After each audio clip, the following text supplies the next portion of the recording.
Hello my dear students, मैं हूं मीनू श्रीवास्तव और आज हम डिस्कस करेंगे प्रोडक्शन ऑफ एंजाइम्स के जनरल कंसिडरेशन के बारे में। यहाँ पर हमें वैसे आप लोगों के इस जो टॉपिक है इसमें अलग अलग एंजाइम्स के प्रोडक्शन भी हैं, जैसे एमाइलेज का अलग से पढ़ना है, कैटालेज पढ़ना है, लाइपेज पढ़ना है, पेनिसिलिनेज पढ़ना है। ये सारे एंजाइम्स आपको अलग से पढ़ने हैं, लेकिन फिर भी उन सभी एंजाइम्स का एक ओवरऑल जो है यानी कि एक जनरल किस तरीके से हम रिसीव करते हैं with the help of microbial activity, तो वो सारा आपको इसमें पढ़ना है। यानी कि एक जनरल तरीका जिससे हम हर एंजाइम पे लागू करते हैं उसके प्रोडक्शन के लिए, वो चीज़ आज हमें डिस्कस करनी है। ठीक है, तो आइए हम बात करते हैं कि कैसे हम किसी एंजाइम को रिसीव कर सकते हैं। लेकिन ये बात करने से पहले हम सबसे पहले ये समझते हैं कि एंजाइम बेसिकली है क्या। ठीक है, तो एंजाइम बेसिकली एक प्रोटीन मॉलिक्यूल है, या ये कह सकते हैं एक बायोकैटालिस्ट है। ठीक है, यानी कि एक बायोलॉजिकल कैटालिस्ट है। अब कैटालिस्ट क्या होता है, लेकिन एक और चीज कि यहाँ पर मैंने एक लाइन लिखी है, it is a macromolecule also, यानी कि ये एक मैक्रोमॉलिक्यूल है। मैक्रोमॉलिक्यूल मतलब कि एक बड़ा मॉलिक्यूल है, और यहाँ पर इस मॉलिक्यूल का जो मॉलिक्यूलर वेट है वो बहुत ज़्यादा होता है। यानी कि एंजाइम्स का मॉलिक्यूलर वेट बहुत ज़्यादा होता है, और ये कह सकते हैं कि enzymes basically high molecular weight के बायोकैटालिस्ट हैं। ठीक है, इसलिए हमने इनको मैक्रोमॉलिक्यूल्स लिख दिया है। अब कैटालिस्ट क्या होता है? कैटालिस्ट वो एलिमेंट होता है, वो सब्सटेंस होता है जो कि कैटालाइसिस करता है। जो कि क्या करता है? कैटालाइसिस करता है। कैटालाइसिस क्या होता है? कैटालाइसिस मतलब कि किसी भी रिएक्शन को स्पीड अप करता है, यानी कि नहीं, कैटालिसिस इसको आप समझिए कि कैटालिस्ट क्या होता है कि ये किसी भी रिएक्शन को प्रोसीड करने में हेल्प करता है। ठीक है, तो अगर सपोज दैट कि कोई भी रिएक्शन, इसमें यहाँ पर मैंने नेक्स्ट पॉइंट लिखा है, it is made up of the protein and accelerate the rate of reaction.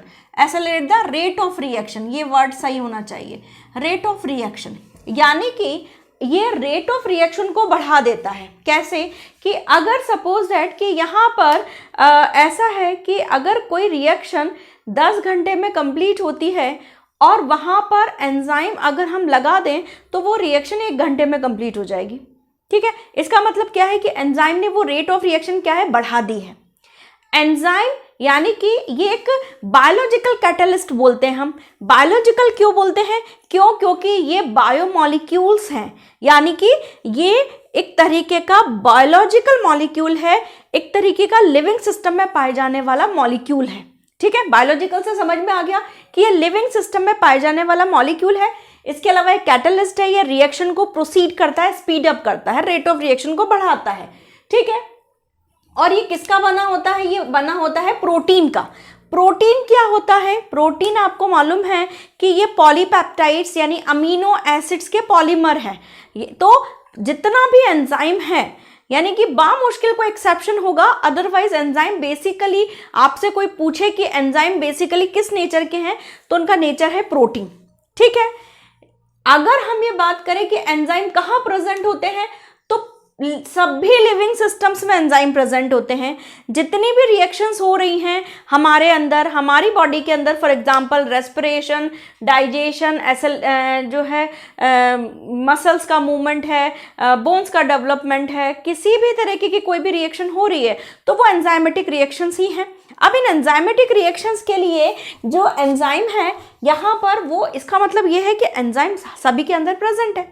तो यहाँ पर ये ह्यूमन के अंदर प्रेजेंट है, माइक्रोब्स के अंदर भी प्रेजेंट होता है। माइक्रोब्स के अंदर जैसे आपके बैक्टीरिया हो गए, फंजाई हो गए, एल्गी हो गए, आपके एक्टिनोमाइसेटीज हो गए, इनके अंदर ये आपका एंजाइम प्रेजेंट होता है। अब यहाँ पर हमने कहा है कि एंजाइम ह्यूमन के अंदर प्रेजेंट है और इसके अलावा माइक्रोब्स के अंदर भी प्रेजेंट है। अगर एंजाइम माइक्रोब्स के अंदर प्रेजेंट है तो उस एंजाइम को हम क्या कहते थे? Microbial enzyme. एक चीज और कि बच्चे कई बार नोट्स के लिए परेशान होते हैं, जैसे मुझे चैनल पे कई बार आता है कि आप जो है नोट्स अपलोड करिए, तो नोट्स के लिए बकायदा जो मैं यहाँ लिखती हूँ वही आपका, वैसे मैं कोशिश करूँगी कि आपको ऐसे PDF फॉर्म में मिले, लेकिन यहाँ पर जो लिखा जाता है वो पूरा नोट्स फॉर्म में लिखा जाता है। इसीलिए मैं आपको PPT पे ना पढ़ाती हूँ, आपको इस तरह से पढ़ाती हूँ ताकि आपको चीज़ें समझ में भी आती जाए और आप उसका साइमल्टेनियसली आपके नोट्स भी बनते जाएं। तो यहाँ पर आप अगर मेरे लेक्चर को ध्यान से सुनेंगे तो बहुत अच्छे से आप अपने नोट्स खुद बना लेंगे, और जो यहाँ पर लिखा हुआ है वो भी अगर आप उसमें ऐड कर देंगे तो फिर बहुत अच्छा आपका नोट्स प्रिपेयर हो जाएगा। तो आपको थोड़ा सा आपको मेहनत करनी पड़ेगी इसमें। वैसे अगर मुझे टाइम मिलेगा तो बिल्कुल मैं अपने नोट्स PDF में ज़रूर अपलोड करूँगी, बट टाइम का शॉर्टेज रहता है कई बार, इस वजह से नहीं हो पाता है। ठीक है, चलिए यहाँ पर माइक्रोबियल एंजाइम की हम बात करें। माइक्रोबियल एंजाइम क्या है? माइक्रोबियल एंजाइम वो है जो माइक्रोब्स, ऐसा एंजाइम, ऐसा बायोकैटालिस्ट जो कि माइक्रोब्स के अंदर प्रेजेंट है। और माइक्रोब क्या है? Fungi, bacteria, algae. ठीक है, तो microbial enzyme are the biocatalyst leads to the microbial growth and their other metabolic activities as respiration, development, reproduction, etc. यानी कि ऐसा एंजाइम जो कि माइक्रोब्स के अंदर प्रेजेंट है और माइक्रोब्स के अंदर प्रेजेंट होके वो उसकी सारी बायोलॉजिकल रिएक्शंस को कैटालिसिस कर रहा है, प्रोसीड अप कर रहा है। ठीक है, तो ऐसा एंजाइम क्या कहलाएगा? Microbial enzyme. यहाँ तक समझने के बाद हम एक बात करते हैं, इस चीज़ को समझने से पहले हम एक बात करते हैं कि एंजाइम के बेसिक स्ट्रक्चर। एंजाइम हमने कहा है कि ये किसका बना होता है? प्रोटीन का बना होता है। एंजाइम किसका बना है? प्रोटीन का बना है। अगर हम एंजाइम की बात करें तो एंजाइम का पर्टिकुलर स्ट्रक्चर होता है, यानी कि प्रोटीन एक बहुत पर्टिकुलर पैटर्न में अरेंज होते हैं जिससे एंजाइम की प्रॉपर साइट्स का फॉर्मेशन होता है। यानी कि इसको ऐसे समझिए कि जैसे लॉक होता है, लॉक में एक प्रॉपर होल होगा जिसमें वो की एंटर की जा सकती है और उसी शेप की की होगी। तो जिस हिसाब से लॉक बनेगा उसी हिसाब से की बनेगा। तो यहाँ पर प्रोटीन के प्रॉपर अरेंजमेंट की वजह से एंजाइम की स्पेसिफिक साइट्स का फॉर्मेशन होता है। सपोज दैट कि ये एक एंजाइम है।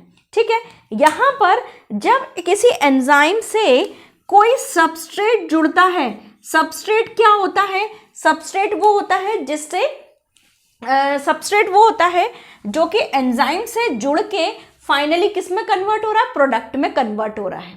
ठीक है, जैसे फॉर एग्जांपल अगर मैं बात करूं कि जैसे लाइपेज एंजाइम है, लाइपेज एंजाइम क्या करेगा? लाइपेज एंजाइम लिपिड को डाइजेस्ट करेगा और ये आपके ग्लिसरॉल और फैटी एसिड में कन्वर्ट करता है। ये ध्यान रखिएगा, लाइपेज आपके लिपिड को ग्लिसरॉल प्लस फैटी एसिड में कन्वर्ट करता है। ठीक है, यहां पर जो आपका एंजाइम है, यानी कि जैसे लाइपेज है, जब लाइपेज ये होगा, ये जब लाइपेज इस लिपिड से बाइंड होगा तब ये प्रोडक्ट बनाएगा। तो यहां पर सबस्ट्रेट क्या हो गया? लिपिड हो गया। प्रोडक्ट क्या हो गया? ये हो गया, ये प्रोडक्ट हो गया, ये आपका प्रोडक्ट हो गया। और यहां पर ये क्या हो गया? ये एंजाइम हो गया। तो यहां पर ये सबस्ट्रेट है, ये एंजाइम है और ये प्रोडक्ट है। तो एंजाइम सबस्ट्रेट से बाइंड होगा तभी तो प्रोडक्ट बनाएगा। तो यहां पर एंजाइम जब सबस्ट्रेट से बाइंड होगा तो सबस्ट्रेट से बाइंड होने के लिए उसके अंदर एक प्रॉपर अरेंजमेंट होना चाहिए कि उसके मॉलिक्यूल्स के अंदर एक प्रॉपर अरेंजमेंट होना चाहिए। तो ये हो गया इसका सबस्ट्रेट, ये जैसे मैंने यहां डाल दिया सबस्ट्रेट। और एंजाइम और सबस्ट्रेट जब आपस में मिलते हैं then they will produce the enzyme substrate complex. Enzyme substrate complex. Enzyme substrate complex के बाद फिर जब रिएक्शन होती है तो एंजाइम सबस्ट्रेट को किस में कन्वर्ट कर देता है? प्रोडक्ट में, और खुद सेपरेट आउट हो जाता है।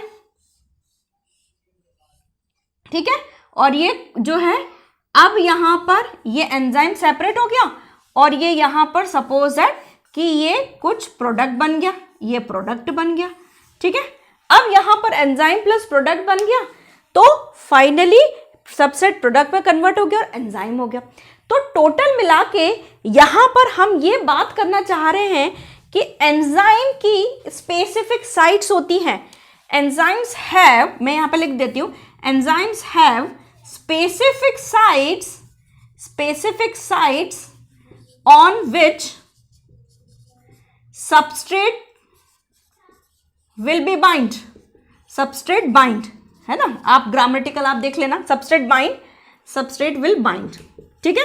And these sites are known as active sites, इनको हम क्या बोलते हैं, एक्टिव साइट्स बोलते हैं, ठीक है। और एक्टिव साइट्स यहां पर ये जैसे ये पॉइंट है, ठीक है, ये जो सारी साइट्स हैं जहां पर वो सबस्ट्रेट से बाइंड होने के लिए जो है वहां पर टारगेट रखता है, वो साइट्स क्या कहलाती है, एक्टिव साइट्स कहलाती है, ठीक है। तो यहां पर एक पॉइंट और आना था, that enzymes have the specific sites on which the substrate will bind and the substrate will convert into the product. समझ में आ गया, इतनी बात आपको समझ में आ गई।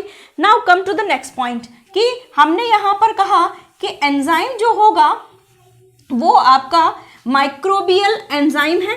माइक्रोबियल एंजाइम समझ में आ गया, यानी ऐसा कैटालिस्ट जो कि माइक्रोब्स के अंदर प्रेजेंट है, ठीक है, माइक्रोब्स के अंदर अगर प्रेजेंट है। अब देखिए यहाँ पर मैंने माइक्रो ऑर्गेनिज्म के टाइप लिख लिए हैं। अगर आप इस तरीके से फ्लो चार्ट बनाओगे ना तो आपको मार्किंग बहुत अच्छी रहेगी, ये ध्यान रखिएगा। आपकी रामायण देखिए, एक होता है पास होना, एक होता है अच्छे मार्क्स से पास होना। अगर आप फ्लो चार्ट में चीज़ें बनाएंगे तो बहुत आपको अच्छे मार्किंग ऑटोमेटिकली मिलेगी, ठीक है। अब यहाँ पर माइक्रो ऑर्गेनिज्म है, जैसे माइक्रो ऑर्गेनिज्म जैसे बैक्टीरिया, एक्टिनोमाइसिटीज, ये है कि यहाँ पर माइक्रो ऑर्गेनिज्म में बैक्टीरिया और एक्टिनोमाइसिटीज में मैंने एक एग्जांपल लिया है। माइक्रो ऑर्गेनिज्म जो है इससे भी मिल सकता है, माइक्रो ऑर्गेनिज्म फंजाई, ईस्ट और मॉल्ट की कैटेगरी में भी है, माइक्रो ऑर्गेनिज्म एल्गी भी होता है, ठीक है। अब इसके हमने कुछ एग्जाम्पल्स लिख लिए हैं, इनके एंजाइम्स के नाम नहीं लिखे हैं, हमने एक जनरल नाम लिखा है जिनसे हमें एंजाइम मिलेगा, ठीक है, या मिलता है। जैसे bacteria, rhizobium, bacillus subtilis, Azospirillum, Pseudomonas, ये आपके बैक्टीरिया के कुछ नाम हैं। बहुत सारे नाम हो सकते हैं, जरूरी नहीं ये सब है। अगर आपको कुछ और मिलते हैं तो आप ऐड कर लीजिए इसमें, बहुत ही अच्छी बात है, ठीक है। फंजाई, ईस्ट और मोल्ड्स जैसे एस्परजिलस है, पेनिसिलम है, ट्राइकोडर्मा है, सैक्रोमाइसिस सेरिविसी है, ये सब आपके ईस्ट, मोल्ड और फंजाई के एग्जाम्पल हैं। Now come to the algae and algae का एल्गी जो है, एल्गी में एग्जाम्पल मैंने यहाँ पर लिया था। एल्गी में वैसे बहुत सारे एग्जाम्पल हैं, आप भी उसमें ऐड कर सकते हैं, ठीक है। जैसे आपका जो है लाइकेन वगैरह है, ठीक, लाइकेन वगैरह है, ठीक, बहुत सारी हैं। अब यहाँ पर एल्गी का एग्जाम्पल है जैसे क्लोरेला। तो यहाँ पर ये जो एग्जाम्पल्स हैं ये माइक्रोबियल एंजाइम्स जिनसे रिसीव होते हैं, उनके कुछ माइक्रो ऑर्गेनिज्म हैं जो कि हमें इन फ्यूचर या करंटली माइक्रोबियल एंजाइम प्रोवाइड करवाते हैं, ठीक है। चलिए अब हम बात कर लेते हैं कि कैसे कौन कौन से स्टेप्स में किसी एंजाइम का या किसी भी माइक्रोबियल सिस्टम का किसी भी माइक्रोबियल प्रिपरेशन का अंदर हम जो स्टेप्स हैं वो ले लेते हैं, ठीक है। मतलब किसी भी माइक्रो प्रिपरेशन के अंदर कौन कौन से स्टेप्स हैं वो हम देख लेते हैं, ठीक है। सबसे पहले हमारे पास जो फॉलोइंग स्टेप्स हैं, हम जो भी माइक्रो ऑर्गेनिज्म जो भी हमें चाहिए, ठीक है, उसे हमें आइसोलेट करना है, ठीक है। उसके बाद उसका आइसोलेट करने के बाद उसका स्ट्रेन डेवलपमेंट करना है। इन सबको हम डिटेल में पढ़ेंगे, आप बिल्कुल चिंता ना करें कि मैडम एक लाइन बोल के ख़त्म कर रही है, ऐसा नहीं है, ठीक है। सिर्फ मैं आपको पहले यहाँ तक लेके आ रही हूँ, फिर हम वन बाय वन बहुत अच्छे से पढ़ेंगे, आप बिल्कुल निश्चिंत रहें, ठीक है। फिर हमें इनोकुलम प्रिपरेशन करना है, कल्चरिंग करना है, फिर प्रोसेसिंग करना है। तो चलिए हम फटाफट से अब एक एक स्टेप के बारे में पढ़ते हैं। यहाँ पर है isolation of micro organism. Micro organism के आइसोलेशन में हमें जो माइक्रो ऑर्गेनिज्म है, सपोज दैट आप किसी भी सिंपल माइक्रो ऑर्गेनिज्म को ले लीजिए कि जैसे मैंने ले लिया राइजोबियम। राइजोबियम का नाम आप 12th क्लास से पढ़ते आ रहे हैं, 11th क्लास से पढ़ते आ रहे हैं। नाइट्रोबैक्टर, नाइट्रोसोमोनास, किसी का भी आप तो लैक्टोबैसिलस ले लीजिए जो दही में मिलता है, ठीक है। अब जब वो इन्वायरमेंट में है तो उसे आप इन्वायरमेंट में तो बहुत सारे तरह के माइक्रो ऑर्गेनिज्म होंगे, तो उसे आपको उस स्पेसिफिक पिक्यूलियर माइक्रो ऑर्गेनिज्म को सेपरेट करना है, उस पूरे क्राउड में से, ठीक है। ये बिल्कुल वैसी ही चीज़ है कि जैसे एक पूरा एक मेला लगा हुआ है और उसमें से एक आपको कोई एक बच्चा या एक पर्सन सेलेक्ट करना है, ठीक है। तो वहाँ पर आइसोलेशन माइक्रो ऑर्गेनिज्म का ज़रूरी है। क्यों? क्योंकि हमारे चारों तरफ माइक्रो ऑर्गेनिज्म की क्या है, भीड़ लगी हुई है, ठीक है।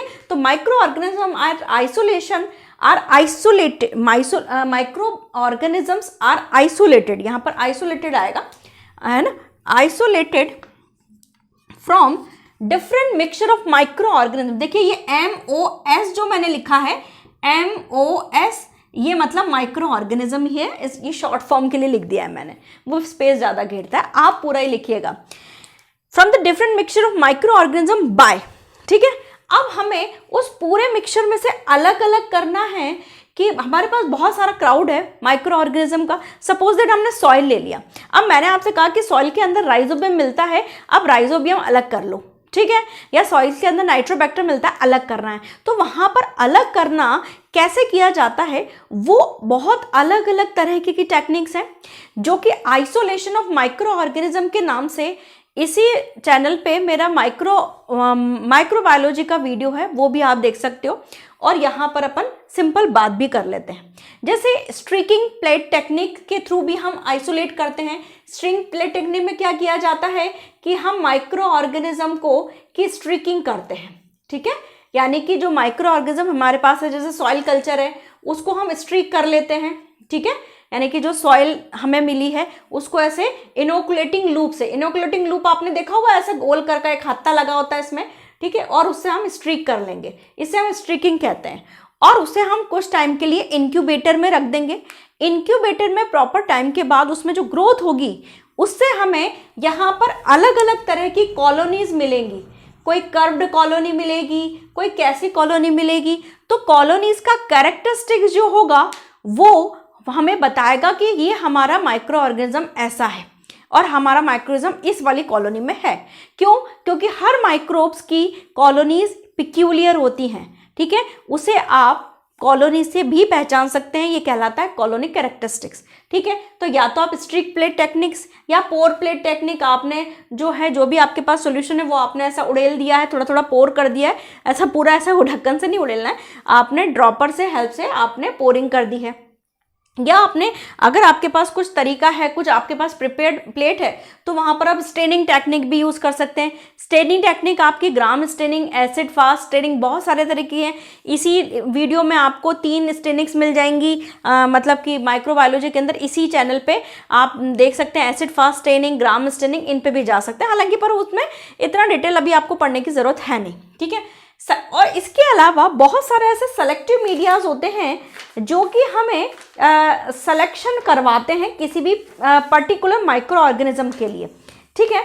और ये जो सेलेक्टिव मीडियाज होते हैं, ये सेलेक्टिव मीडियाज जो होंगे जिन्हें हम सेलेक्टिव मीडियाज बोलते हैं, जैसे एंटीबायोटिक सेलेक्टिव मीडिया भी एक तरह का मीडिया होता है जिसमें स्पेसिफिक माइक्रो ऑर्गेनिज्म को सेपरेट आउट किया जाता है। कैसे किया जाता है कि जैसे आपके पास कोई प्लेट है और उसमें आपने हो सकता है कि वो जो आपके पास माइक्रो ऑर्गेनिज्म है उसमें टेट्रासाइक्लिन के लिए रेजिस्टिव बैक्टीरियाज भी हो सकते हैं और उसके लिए सेंसिटिव बैक्टीरियाज भी हो सकते हैं। तो आपने टेट्रासाइक्लिन डाल दिया और अगर वहाँ पर कुछ बैक्टीरिया ग्रो कर गए, मतलब वो बैक्टीरिया वही है जो आप चाहते हैं कि आपको टेट्रासाइक्लिन रेजिस्टिव बैक्टीरिया चाहिए थे, तो वो मिल गए आपको, ठीक है। इसके अलावा मैं कुछ और आपको नाम बता देती हूँ, मैं भी देख ही लेती हूँ इसमें।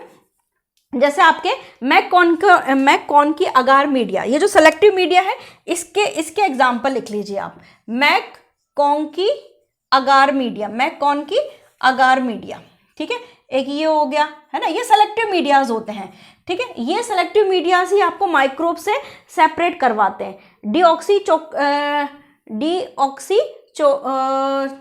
कोलेट मीडिया, है ना, क्योंकि मुझे भी यहाँ नहीं है, मैंने भी देखा था, कोलेट, डीऑक्सीकोलेट सिट्रेट अगार मीडिया, ये सब आपके सेलेक्टिव मीडियाज हैं जो कि स्पेसिफिक माइक्रो ऑर्गेनिज्म की ग्रोथ को ही जो है आगे बढ़ाते हैं, ठीक है। बाइल साल्ट अगार मीडिया, जैसे यहाँ पर मैं लिख दूँ बाइल सॉल्ट अगार मीडिया, है ना, जो कि आपके विब्रियो कोलेरा को ही सपोर्ट करता है। देखिए इसमें लिखा हुआ है, ठीक है, विब्रियो कोलेरा को सपोर्ट करता है। अब अगर उससे कोई एंजाइम चाहिए होगा तो हम सेलेक्ट कर लेंगे, ठीक है। तो ये जो है deoxycitrate is selective PDF for Salmonella Shigella, इसके लिए ये जो होता है ये साल्मोनेला और शाइजेला के लिए चाहिए, साल्मोनेला और शाइजेला के लिए चाहिए, ठीक है। और उसके बाद मैकॉन की अगार मीडिया जो है टू कल्टिवेट एंटीरोबैक्टीरियाज, ये किसके लिए होते हैं, एंटीरोबैक्टीरियाज के लिए। हाँ, तो ये आपके स्पेसिफिक बैक्टीरियाज हो गए, ठीक है।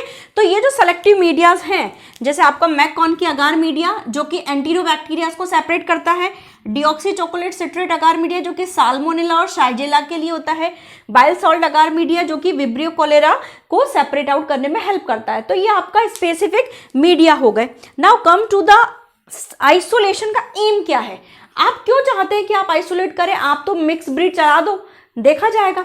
लेकिन आइसोलेशन करना इसलिए ज़रूरी है क्योंकि आप चाहते हैं कि हो सकता है कि आपके पास एक ही तरीके के बैक्टीरिया की 3 वैरायटीज़ हैं, वहाँ भी आपको आइसोलेशन करना पड़ेगा। तो वहाँ पर भी आइसोलेशन करना क्यों ज़रूरी है, क्योंकि आप उन तीनों वैरायटीज़ में से भी आप वो सेलेक्ट करोगे जिसका प्रोडक्शन क्या है, हाई है। तो आपको हाई प्रोडक्शन के लिए जो है आपको अपना आइसोलेशन मेथड पे जाना पड़ेगा, ठीक है। इसके अलावा आप ये चाहते हैं कि ऐसा मुझे माइक्रो ऑर्गेनिज्म मिल जाए जो कम टाइम में कंप्लीट कर दे मेरा काम, वो भी हो जाएगा। आप चाहते हैं कि एक ऐसा माइक्रो ऑर्गेनिज्म मिल जाए जिसमें कल्चर मीडिया की कॉस्ट बहुत कम आए, तो बहुत ही बढ़िया बात है, तो ऐसा भी आप चाहिए। तो जो एम है आइसोलेशन के वो ये सब हैं आपके, ठीक है। अब यहाँ पर ये चीज़ समझ में आ गई आपकी कि आइसोलेशन जो माइक्रो ऑर्गेनिज्म का है ये क्यों है, ठीक। माइक्रो ऑर्गेनिज्म का आइसोलेशन के लिए इसलिए ज़रूरी है ताकि आप जो है इन चीज़ों को एम को रिसीव कर सकें। इसके अलावा ये जो मेथड है अलग अलग मीडियाज को कर करके आप आइसोलेशन कर सकते हैं। Now come to the strain development. अब स्ट्रेन डेवलपमेंट क्या होता है, जैसे सपोज दैट आपने कोई माइक्रो ऑर्गेनिज्म जो है ले लिया, जैसे आपने जो है एजिटोबैक्टर का आपने कोई स्ट्रेन ले लिया, लेकिन आप ये चाह रहे हैं कि इसकी क्वालिटी थोड़ी और इम्प्रूव हो जाती, तो यानी कि इसका कुछ जीन ऐसा इम्प्रूव हो जाता तो मेरा क्वालिटी प्रोडक्ट बहुत बढ़िया हो जाता, ठीक है। तो स्ट्रेन इम्प्रूवमेंट क्यों ज़रूरी है, टू रिसीव ये सेम जो है ये इसके भी एम होते हैं क्या, ताकि आपका प्रोडक्शन हाई हो जाए, ठीक है। तो अगर आप स्ट्रेन डेवलपमेंट के जो एम है, aim for isolation and for strain development same आप ऐड करेंगे, इसमें कहीं से कहीं तक भी कोई गुंजाइश नहीं है अलग होने की, ठीक है। बिल्कुल आप निश्चिंत रहें, आप आंख मीच के लिखें, सही चीज़ है, ठीक है। तो यानी कि स्ट्रेन भाई आप किसी चीज़ को डेवलप क्यों करना चाह रहे हैं, ताकि आपका प्रोडक्शन हाई हो, आपका प्रोसेस कम टाइम में कंप्लीट हो, आपका जो है कॉस्ट बहुत लो आए, सीधी सी बात है, ठीक है। तो यहाँ पर आपके जो स्ट्रेन डेवलपमेंट है, यानी कि अगर आपने कोई एक्स बैक्टीरिया लिया है या एक्स माइक्रोब लिया है, तो आप चाहते हैं कि इसमें थोड़ा सा ये चेंजेस हो जाए, फेरबदल हो जाए, तो वाकई मेरा जो है ये चीज़ें मुझे मिल जाए, ठीक है। तो यहाँ पर स्ट्रेन डेवलपमेंट के लिए जो एलिमेंट्स या जो सब्सटेंस हम यूज करते हैं, these are known as the mutagens, इन्हें हम क्या कहते हैं, म्यूटाजेंस बोलते हैं, ठीक है। और म्यूटाजेंस वो होते हैं जो कि वो केमिकल जो कि म्यूटेशन प्रोड्यूस करते हैं। म्यूटाजेंस की डेफिनेशन लिख लीजिए आप, दो सब्सटेंस विच प्रोड्यूस म्यूटेशन। और म्यूटेशन आप जानते हैं क्या होता है, म्यूटेशन कोई भी सडन चेंज होता है जिससे हमें फायदा भी हो सकता है, नुकसान भी हो सकता है, 50-50% चांस है, लेकिन फिर भी हम उसमें जो है एक रिस्क लेके देखते हैं। अब उसके लिए बहुत सारे म्यूटाजेनिक केमिकल्स होते हैं, जैसे आपका मस्टर्ड गैस है, बहुत सारी रेजेस होती हैं, यानी कि बहुत सारे अल्ट्रावायलेट है, एक्सरेज है, इनसे एक्सपोजर करवाया जाता है ताकि जो है आपका जो स्ट्रेन है आपका क्वालिटी डेवलपमेंट हो सके उसका। Now come to the third part, preparation of inoculum. इतना अगर आपने कर लिया हो तो एक बार आप इसका स्क्रीनशॉट ले लीजिए, तो फटाफट से मैं आपको यहाँ तक जो है इसके प्रिपरेशन ऑफ इनोकुलम में थोड़ा सा मुझे बोर्ड का स्पेस ज़्यादा चाहिए, तो फटाफट से आप स्क्रीनशॉट ले लीजिए, जल्दी से ले लिया, चलिए बहुत ही बढ़िया बात है। चलिए अब देखिए यहाँ पर क्या है इसके अंदर, देखिए यहाँ पर हम ये चाह रहे हैं कि preparation of inoculum, preparation of inoculum में इसको समझिए क्या कहना चाह रहा है। प्रिपरेशन ऑफ इनोकुलम ये कहना चाह रहा है कि हम ये कहें कि जो देखिए कि हमारे पास कोई माइक्रो ऑर्गेनिज्म आ गया है। अब माइक्रो ऑर्गेनिज्म जब आपके पास आ गया है तो आप क्या चाहेंगे, आप उसे खिला पिलाएंगे ताकि उसका नंबर बढ़ जाए, ठीक है। तो यानी कि अगर आप उसको हाई प्रोडक्शन पे लेके जाना चाह रहे हैं, भाई कोई भी अगर एंजाइम बना रहे हैं आप, तो ऐसा तो नहीं थोड़ा बहुत बना के घर में रख लिया, है ना, घर के काम आ गया, ऐसा नहीं है। आप उसको बहुत लार्ज लेवल पे लेके जाएंगे तभी तो वहाँ पर जो है आपको फ़ायदा होगा या इंडस्ट्री को फ़ायदा होगा।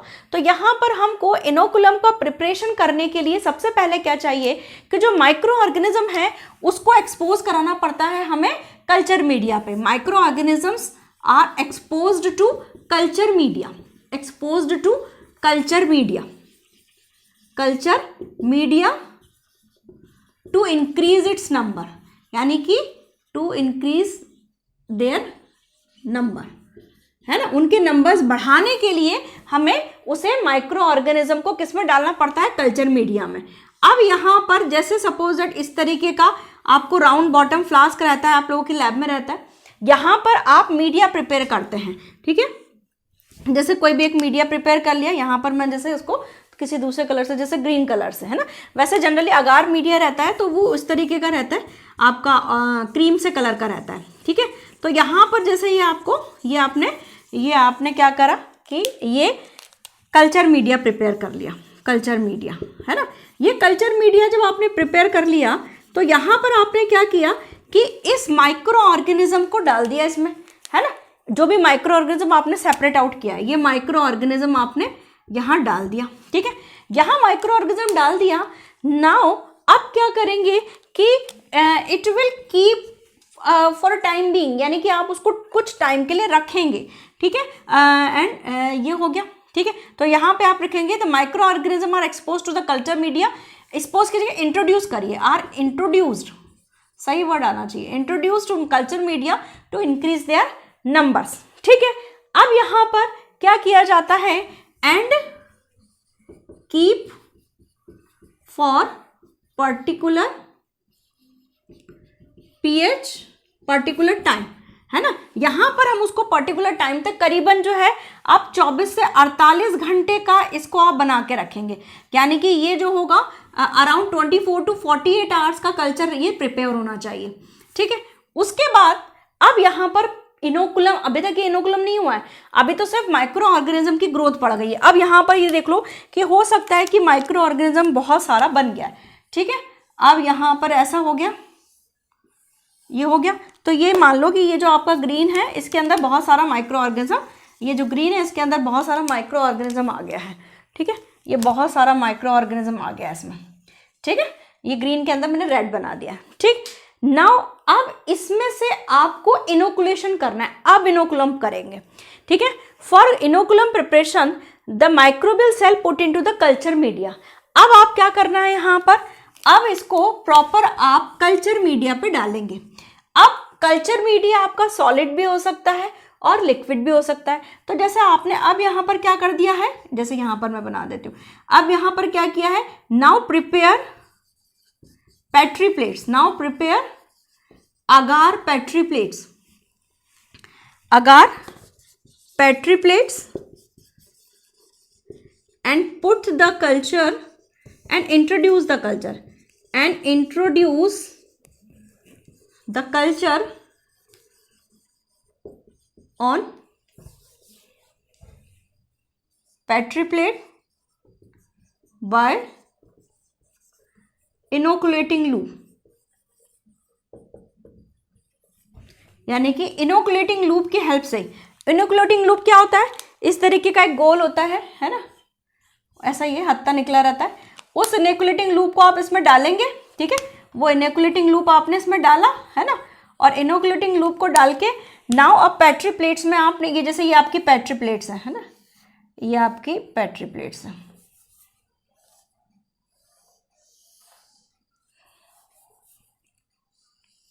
ये आपका पेट्री प्लेट है। और यहाँ पर आपने क्या करा, पेट्री प्लेट्स कैसे बनती है, आप कल्चर मीडिया को जो है, ये आपका ये कल्चर मीडिया है ना, सॉलिड कल्चर मीडिया है।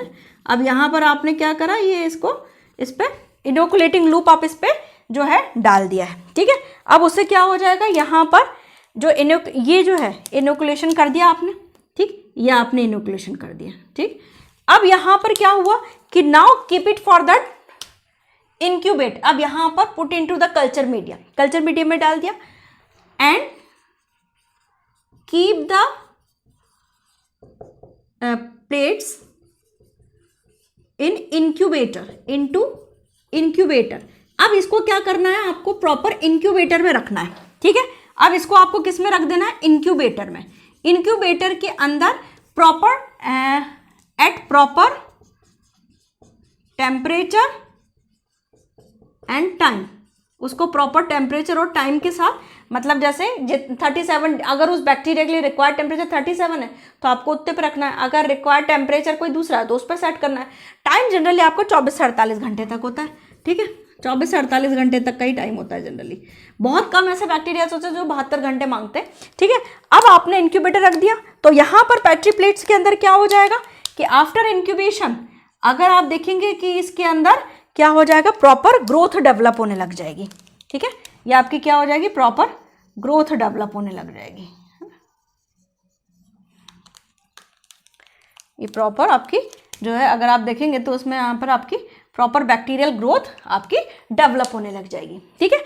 अब यहाँ पर बहुत बार कल्चर मीडिया आया है, तो कल्चर मीडिया की आप डेफिनेशन देख लीजिए। कल्चर मीडिया क्या है, बैक्टीरिया का खाना, सीधी सरल से, जैसे आपका खाना होता है, हमारा खाना होता है, हम खाने में क्या लेते हैं, प्रॉपर वो चीज़ें जो हमको नरिशमेंट देती हैं, हमको ग्रोथ देती हैं। तो सेम उसी तरीके से the culture media it may be defined as any substrate और material that enable to growth and multiply the micro organism, यानी कि वो सारी चीज़ें जो कि हमें माइक्रो ऑर्गेनिज्म की ग्रोथ के लिए सपोर्ट करती हैं, जो है ऐसा मीडिया, तो वहाँ पर हम उस कल्चर मीडिया को यूटिलाइज करते हैं, ठीक है। तो यहाँ तक हमारे पास प्रिपरेशन ऑफ इनोकुलम हो चुका है। नेक्स्ट पार्ट हम इसके प्रिपरेशन ऑफ इनोकुलम के बाद वाला पार्ट हम पार्ट 2 में कंप्लीट करते हैं, और वहाँ पर क्योंकि वीडियो थोड़ा सा ज़्यादा लंबा हो रहा है, ज़्यादा लंबा वीडियो थोड़ा सा बोरिंग हो जाता है, ठीक है। तो यहाँ तक हमने 3rd पॉइंट तक हम कंप्लीट कर चुके हैं, ठीक है। 3rd पॉइंट यहाँ पर प्रिपरेशन ऑफ इनोकुलम।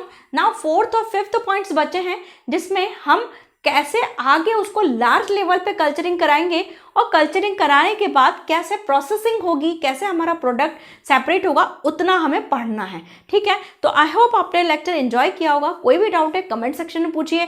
कोई भी अगर ऐसी लग रहा है कि इस टॉपिक के पहले मिल जाएं, ये टॉपिक अच्छे से पहले, और मतलब कि इस टॉपिक के पहले आ जाते, हो सकता है आपके यूनिट टेस्ट में कुछ अलग आ रहे हों, तो वो आप मुझसे कमेंट सेक्शन में ज़रूर पूछ सकते हैं। मैं पूरी हेल्प करूँगी अगर कर पाऊँगी तो, ठीक है। Otherwise thank you, bye bye.